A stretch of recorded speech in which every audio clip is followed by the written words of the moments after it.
1861ರ Bharat council ಕಾಯ್ದೆ ಹಿನ್ನೆಲೆಯನ್ನು ನೋಡೋದಾದ್ರೆ 1858ರ ಭಾರತ ಸರ್ಕಾರ ಕಾಯ್ದೆ ಏನ್ ಜಾರಿ ಬಂತಲ್ಲ, ಆ ಕಾಯ್ದೆ ಮೂಲಕ ತಂದಂತಹ ಕೇಂದ್ರೀಕೃತ ಆಡಳಿತ ಪದ್ಧತಿ ಅಂದ್ರೆ ಈ ಒಂದು ಆಡಳಿತವನ್ನೆಲ್ಲ ಬ್ರಿಟಿಷ್ ಸಂಸತ್ತು ಅಲ್ಲಿಂದಲೇ ಆಡಳಿತವನ್ನ ಮಾಡುವಂತಹ ಒಂದು ಕೇಂದ್ರೀಕರಣ ಪದ್ಧತಿ ಇದು ಅಸಂತೃಪ್ತಿ ಮೂಡಿಸಿತ್ತು.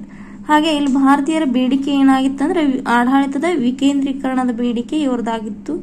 ಈ ಬೇಡಿಕೆ ಈಡೇರಿಸಲು ಆಡಳಿತದಲ್ಲಿ ಸೂಕ್ತ ಬದಲಾವಣೆ ತರಲು ಬ್ರಿಟಿಷ್ ಸಂಸತ್ತು ಏನ್ ಮಾಡ್ತು ಅಂತಂದ್ರೆ 1861 ಭಾರತ ಕೌನ್ಸಿಲ್ ಕಾಯ್ದೆನ ಪಾಸ್ ಮಾಡ್ತೈತಿ. 1861ರ ಕಾಯ್ದೆಯ ಸುಧಾರಣೆಗಳು: ಮೊದಲನೇದಾಗಿ ಕಾರ್ಯಕಾರಿ ಸಮಿತಿಯಲ್ಲಿ ಭಾರತೀಯರನ್ನ ನಾಮಕರಣ ಮಾಡಲು ಅವಕಾಶವನ್ನು ಕಲ್ಪಿಸುತ್ತಾ. ಅಂದ್ರೆ ಪ್ರಥಮ ಬಾರಿಗೆ ಭಾರತೀಯರು ಆಡಳಿತದಲ್ಲಿ ಪಾಲ್ಗೊಳ್ಳುವಂತೆ ಈ ಕಾಯ್ದೆಯಿಂದ ಅವಕಾಶ ಸಿಗುತ್ತೆ. ಭಾರತ ಬೆಳವಣಿಗೆಯಲ್ಲಿ 1861ರ ಕಾಯ್ದೆ ಪ್ರಮುಖವಾದದ್ದು ಅಂತ ಹೇಳ್ಬೋದು. ಈ ಕಾಯ್ದೆಯ ಪ್ರಮುಖ ಲಕ್ಷಣಗಳು: ಮೊದಲನೇದು, ಕೆಲವು ಭಾರತೀಯರನ್ನು ತನ್ನ ಕೌನ್ಸಿಲ್ಗೆ ಸರ್ಕಾರೇತರ ಸದಸ್ಯರನ್ನಾಗಿ ನಾಮಕರಣ ಮಾಡಲು ವೈಸ್ರಾಯ್ಗೆ ಅವಕಾಶ ನೀಡಲಾಗುತ್ತೆ. ನೋಡ್ರಿ, ಇಲ್ಲಿ ಭಾರತೀಯರನ್ನ ನೇಮಕ ಮಾಡ್ಕೊಳ್ತಾರ ಕೌನ್ಸಿಲ್ಗೆ, ಆದ್ರೆ ಸರ್ಕಾರೇತರ ಸದಸ್ಯರನ್ನಾಗಿ ನಾಮಕರಣ ಮಾಡ್ಕೊಳ್ತಾರ. 1862ರಲ್ಲಿ ಅಂದಿನ ವೈಸ್ರಾಯ್ ಯಾರಾಗಿದ್ರು ಅಂತಂದ್ರ ಲಾರ್ಡ್ ಕ್ಯಾನಿಂಗ್ ಏನಂತಂದ್ರ ಅಂದಿನ ವೈಸ್ರಾಯ್ ಆಗಿರ್ತಾನ. ಬನಾರಸಿನ ರಾಜ, ಪಾಟಿಯಾಲದ ಮಹಾರಾಜ ಮತ್ತು ಸರ್ ದಿನಕರ್ ರಾವ್ ಈ ಮೂವರು ಭಾರತೀಯರನ್ನು ತನ್ನ ಲೆಜಿಸ್ಲೇಟಿವ್ ಕೌನ್ಸಿಲ್ಗೆ ನೇಮಕ ಮಾಡ್ಕೊಳ್ತಾನ.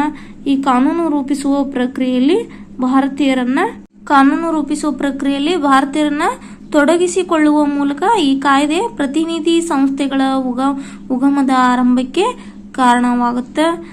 ಇನ್ನು ಎರಡನೇದು, ಬಾಂಬೆ ಮತ್ತು ಮದ್ರಾಸ್ ಪ್ರೆಸಿಡೆನ್ಸಿಗಳಿಗೆ ಶಾಸನೀಯ ಅಧಿಕಾರಗಳನ್ನು ವಾಪಸ್ ನೀಡುವುದರ ಮೂಲಕ ವಿಕೇಂದ್ರೀಕರಣ ಪ್ರಕ್ರಿಯೆಯನ್ನು ಆರಂಭಿಸಲಾಗುತ್ತೆ.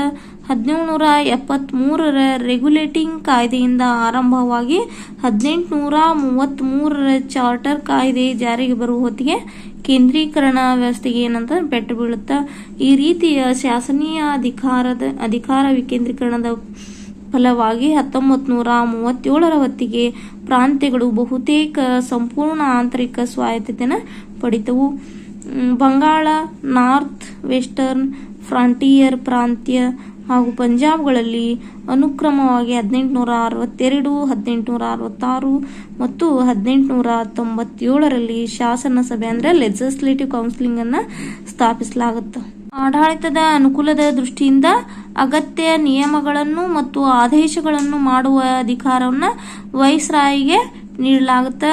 1859ರಲ್ಲಿ ಲಾರ್ಡ್ ಕ್ಯಾನಿಂಗ್ ಪರಿಚಯಿಸಲ್ಪಟ್ಟ ಖಾತೆ ಪದ್ಧತಿಗೆ ಮಾನ್ಯತೆ ನೀಡಲಾಗುತ್ತೆ.